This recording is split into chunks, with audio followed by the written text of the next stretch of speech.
Okay, so this literally just popped up in my recommended. The first look at the revival of Night Court. Now, Night Court originally ran from 1984 until 1992, and obviously most of the show's runtime was before my own. But as a kid, I remember hearing people talk about it. More specifically, that Night Court curse. Right now, what that is they lost a number of cast members during the show's runtime, and so they had a bunch of replacements. And so up there 30 years ago, we've lost 4 cast members since. Like, even over the last couple of years, we lost within a month of each other Marky Post, late great Marky Post, and the late great Charles Robinson, not to be confused with referee Charles Robinson from WWE. Which is funny because the actor Charles Robinson would play a wrestling commentator in the movie, what is it, WrestleMania or something, with the wrestling dog. But yeah. And so, I just wonder if this would be the kind of show that it was back in the day. That's what we need now. Too many shows, too many sitcoms are doing the same thing. Alright. Night Court was different. It had that awesome theme song, which I wanted to come back with this.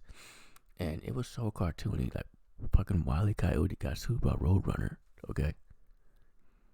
Yeah, Brent Spiner was on there in a recurring role as sort of a country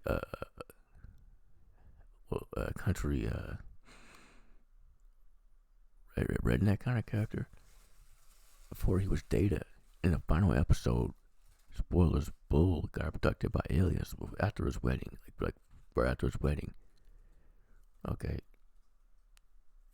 like Bull kissed this girl in a room full of explosives that exploded, and she had no orgasm. That's the kind of show this was. Okay.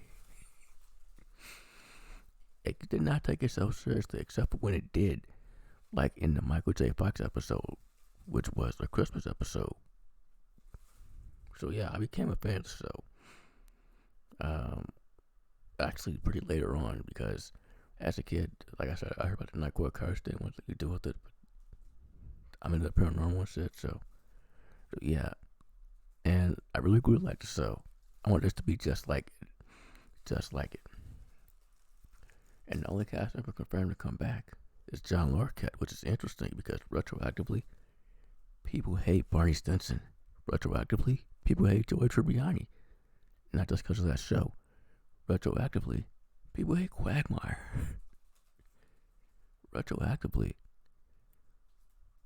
people hate Johnny Bravo, okay? Dan Fielding was worse than all of them. He was like a live-action Quagmire, but he's a lawyer, so he knows shit. Way worse. Like, way worse. I just wonder how he would function in this day and age. That's what I wonder, okay? And it stars Melissa Rouse, you can see.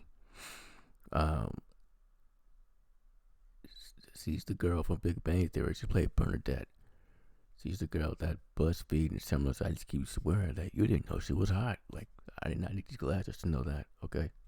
But anyway, let's watch this. You'll indulge me. I just like to know what's underneath all this. You're the judge. When we were pitching it, I kept calling it a new boot because it's very much a continuation of the show that I love so much. That's right, yeah, because she's playing the daughter of Christine and Harry, the late great Marky Post, the late great Harry Anderson. So yeah. All rise. The Honorable Abby Stone presiding. Abby Stone is the daughter of Judge Harry Stone from the original. Yep. She really wants to make a difference. She's an eternal optimist. They gave me this fancy wooden hammer, so I get to do what I want.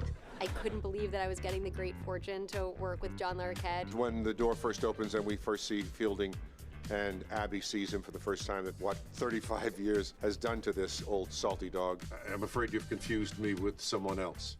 Someone who likes people. I mean, back on Night Court, seeing the new fresh faces of these very talented comedians who I'm working with makes it worthwhile. John's always up to some kind of mischief and throwing things in that we never saw coming.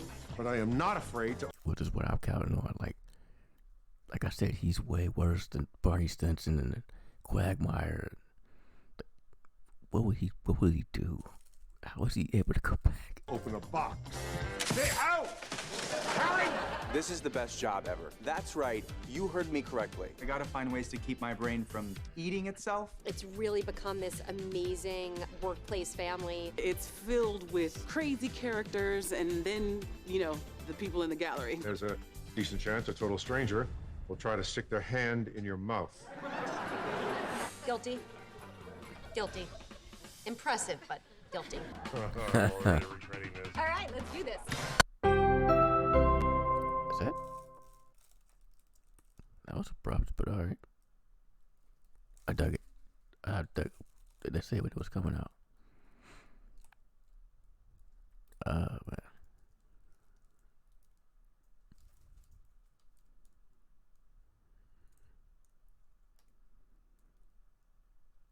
Oh shit, real soon. January 17th. Alright. Cool. Cool. I'm curious. It's the same day.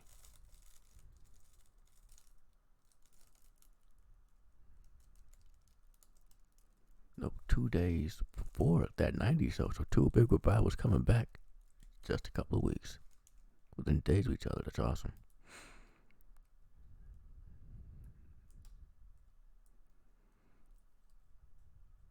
Okay, so yeah, I dug the trailer. It looks just like the show from before, but not quite as crazy as it once was. Like the Flash, that's straight up. I feel like they did that before in the other show. So yeah, John Larroquette, Dan Fielding is still hilarious, but how they addressed his appetite, if you will. Man, like I can imagine Dan Fielding being a victim of like a Me Too or Time's Up or something, you know. But anyway, thank you for watching.